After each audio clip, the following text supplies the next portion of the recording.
Awali ya yote napenda kumshukuru Mwenyezi Mungu aliyeniamsha salama kabisa leo siku ya Jumanne kabisa tulivu kabisa.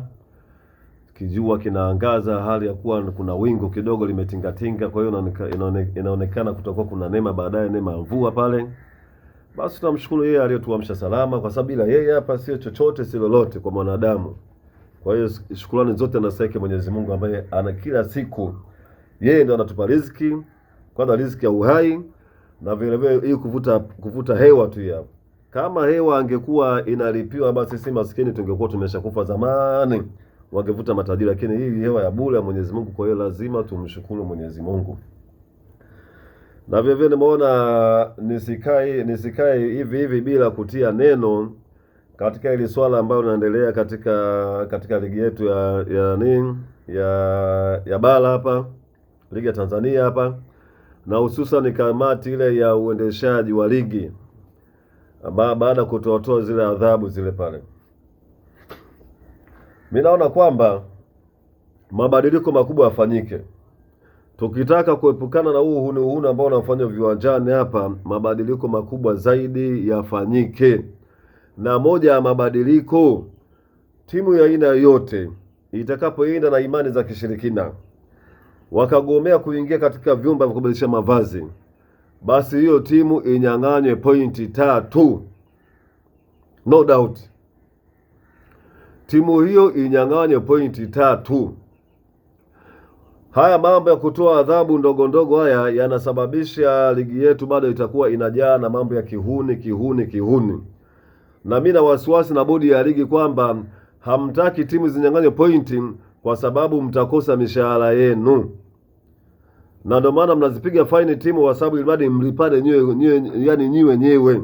Sasa natakiwa muangalie nyewe bodi ya ligi mpo kwa sababu kusimamia ligi. Hela za kulipana mishahara mnazipata wapi? Kila mtu ana kazi yake anayofanya.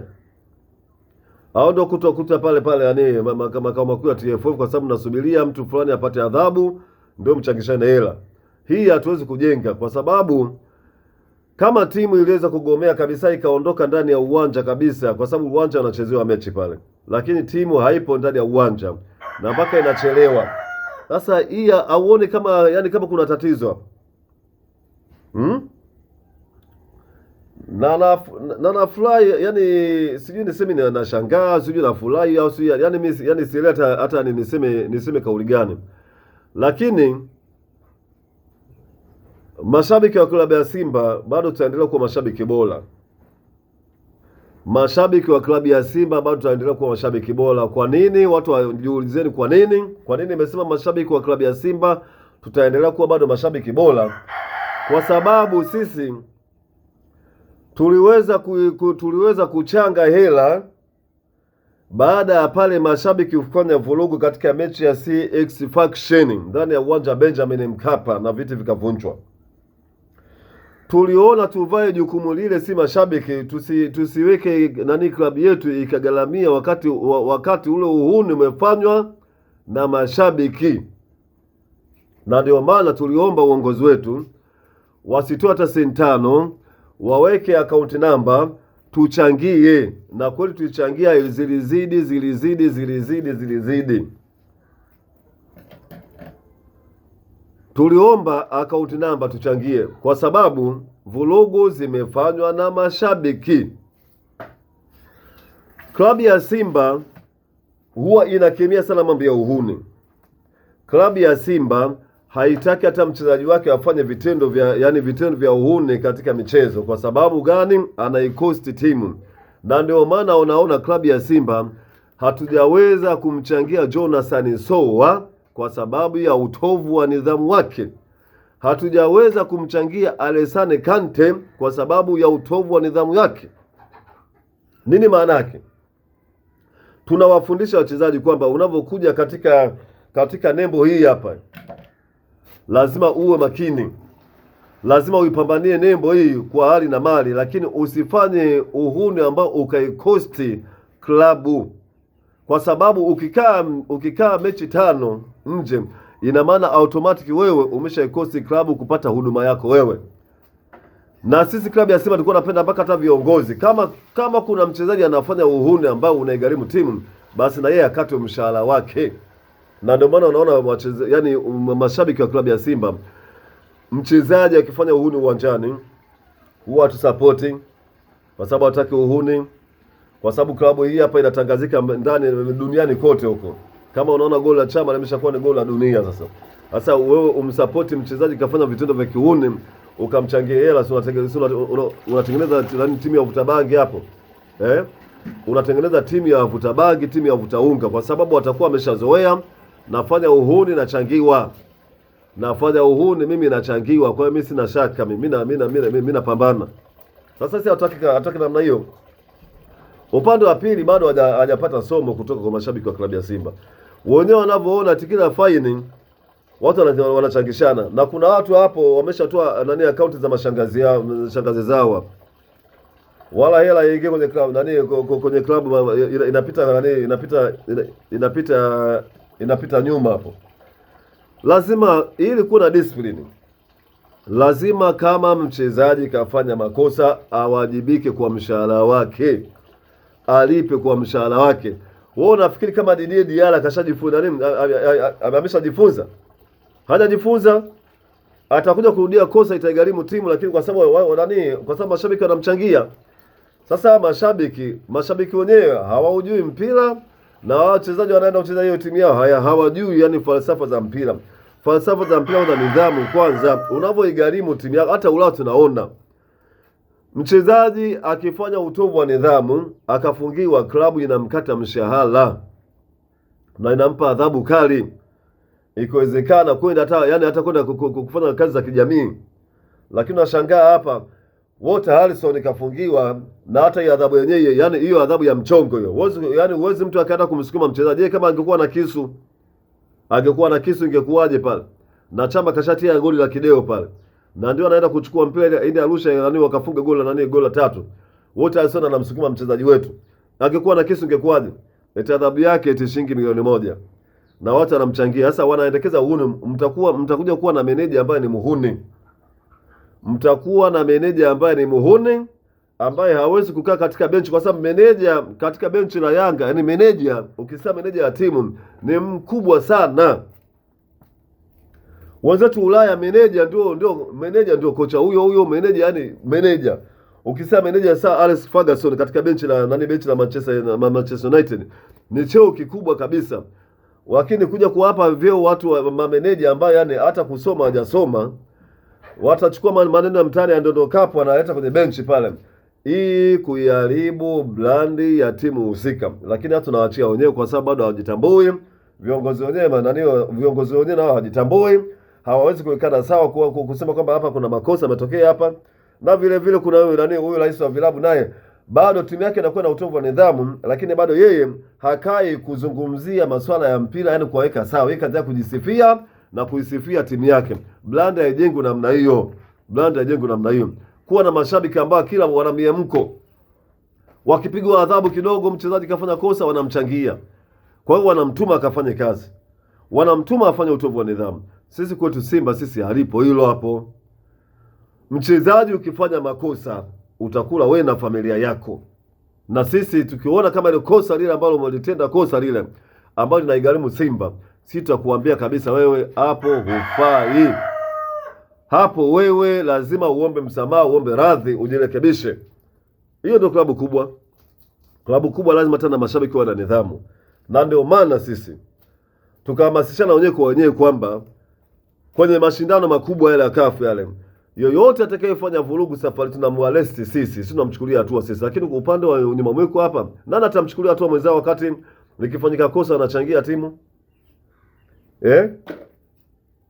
Sisi tukifanya makosa mashabiki, hatuwezi timu yetu ikaadhibiwa kwa mashabiki. Lazima tutaingia mfukoni, sisi tutachanga. Na ndio maana tulimuonesha Musepe kama klabu ya Simba ni klabu kubwa. Baada ya kuihamisha fainali kwenda Zanzibar, tulinunua tiketi nusu yani robo tatu ya tiketi zote za uwanja Benjamin Mkapa zilikwisha. Tulinunua tiketi zote kwa kumuonesha kwamba klabu ya Simba ni klabu ambayo wana michezo, watu wanapenda mpira. Tulimuonesha kwamba ule uwanja nao unatupeleka sisi kwenda kucheza fainali ni uwanja mdogo. Sisi tunataka kae kwenye watu 1045. Tulinunua tiketi 1045. Nani anaweza hapo? Nani anaweza? Wakati hata msemaji wao wa Juma Mwiko juzi, yani kakazungumza juzi alipokuwa anafanya trial katika vyombo vya habari, anazungumza kabisa kwamba mashabiki wa klabu ya Simba wakiamua jambo lao wanalifanya. Wanaweza kanunua tiketi siku 3 kabla ya mechi na zikaisha, lakini sio upande wa Juma Mwiko hapa. Nikamsikia na Solo Yanga naye akazungumza kwamba wakulaumiwa ni mashabiki wa Yanga, kwa nini hawaendi mpilani? Kwa nini hawana mwamko wa kwenda mpilani? Wanaokwenda ni wenyewe kina Nasolo Yanga, kina Godi Yanga. Timu inavyoenda huko wako inavyoenda huko wako. Lakini mashabiki wengine kwa nini hawaendi? Ilikuwa natakiwa sasa mfanye yani promotion. Na moja ya promotion ni kwamba vipi? Azeni kuwafundisha mashabiki wenu brand ya timu inatakiwa hiyo namna gani? Mpaka wachezaji mpaka viongozi. Natakiwa yani mtunze brand ya yani brand ya timu. Wote kumkuta huyu manager sijui yule imamu aenda kumsukuma mchezaji wa timu pinzani asije kuona hata siku moja. Huo ni ushamba huo. Baadhi ya viongozi wa Yanga ni washamba. Baadhi ya viongozi wa Yanga ni washamba. Narudia tena, huo ni ushamba. Na vile vile na kwenda kuwachangia hela watu wanaofanya makosa, huo bado ni ushamba. Na vile vile kuichangia timu ambao yani kuichangia klabu ambao unaona kwamba wameenda kuvunja sheria za nani, yani sheria za mpira, huo ni ushamba. Mtakuwa bado mnaibebesha timu mizigo, haitapanda katika viwango vya kimataifa, na ndio maana mnaishia tu chini huku. Mtaendelea kuishia chini, safari mtakuwa mmeporomoka chini mpaka hata nafasi ya 30 huku, kwa sababu hamtengenezi branding. Kazi yenu kufukuza makocha tu, na mnavunja mikataba ya makocha hata atuone bila hata kulipa, kwa sababu utaona tena baadaye wanarudi tena kuja kudai hela pale. Kwa hiyo lazima mtengeze, yani mtengezeni mfumo ambao yani huo ni mzuri kabisa, kama mfumo wa wote. Sisi mashabiki tunajitambua, mashabiki tunajitambua kabisa, na ndio maana tumeshaikiana na nani kabisa, yani tumeshaikiana kabisa kwenye mechi za kimataifa. Yoyote atakaye kuja kufanya vurugu akavunja amani, basi yote tunaanza kuzaa naye yeye hapo. Tunajua ni kirusi ametumwa. Na ndio maana umeona mpaka tunaweza mechi ya kina Tunisia pale, timu iko safi vizuri kabisa, hakuna vurugu, hakuna nini, kwa sababu tumeshaelimika. Sisi tunaelimishana wenyewe kwa wenyewe. Sisi tunaelimika, yani tunaelimishana wenyewe kwa wenyewe, lakini Juma Mwiko mtasubiri sana. Bodi ya ligi, narudi kwenu nyewe bodi ya ligi. Adhabu mlioipiga Yanga ni ndogo sana. Adhabu mlioipiga Yanga ni ndogo sana. Haiwezi, wamefanya makosa makubwa kabisa. Unaenda kuwapiga milioni 30. Milioni 30 ni ndogo sana. Milioni 30 ni ndogo kabisa. Na vile vile kwa takiwa kuna maonyo. Hawa viongozi wake hapo, huyu mlinzi wa vilabu Afrika. Lazima wapate adhabu. Lakini nashangaa mnapiga adhabu ndogo kwa sababu sijui yani sijui ndio wanapigana kelele wakachagua haieleweke. Adhabu ni ndogo. Kwa adhabu aliyofanya Yanga alikuwa anatakiwa hiyo fundisho. Wateme pale milioni 150 pale. Itemwe hapo kwenye meza pale. Lakini kwa adhabu ambayo imewapa ni ndogo tu. Ni ndogo, na bado ataendelea kuwa yani utovu wa nidhamu utaendelea. Mwisho wa siku ataenda kuvaa jezi kwenye vibanda vya gongo. Mwisho wa siku wataenda kuvaa jezi kwenye viwanja vya nani kwa mateja. Ndio tunakoelekea huko sasa. Yaani mpira sasa unahama kutoka katika uhalisia unakwenda sasa kwenye kiuniuni, yani inafika hata Ndondo Cup wana afadhali. Lakini tunakokwenda kwa timu kubwa kama ile pale wataenda kuvalia jezi mpaka wavuta banki. Huko tunakokwenda huko mbele kule. Kama adhabu yenyewe itakuwa ni ndogo hii hapa, basi itakuwa ni shida kabisa. Kwa hiyo tunatakiwa hapa discipline ipatikane. Na vile vile tunapenda kuwajibu tu watu kwamba BMT wameshawajibuni kwamba hawajaangalia ligi yenu ya ndani kwa sababu ina madudu mengi, walichokuwa wanaangalia mechi za kimataifa. Na wamekuambia tu, wako wazi tu kwamba wewe tuzo zao zinahusiana na masuala ya mechi za kimataifa. Sasa mechi za kimataifa we Yanga ulivuka kwenye makundi wewe. Unalalamika tu tuzo sio yani tuzo ni wewe nenda kachukue pale yani. Kama mbona amedialia wapeni tuzo hiyo. Nyesi mnalilia mambo ya tuzo. Si hatuko katika mambo ya tuzo pale. Mnalilia pale. Nyie nani 2025 nyie mmefika na nini? Nyie mmefika robo finali.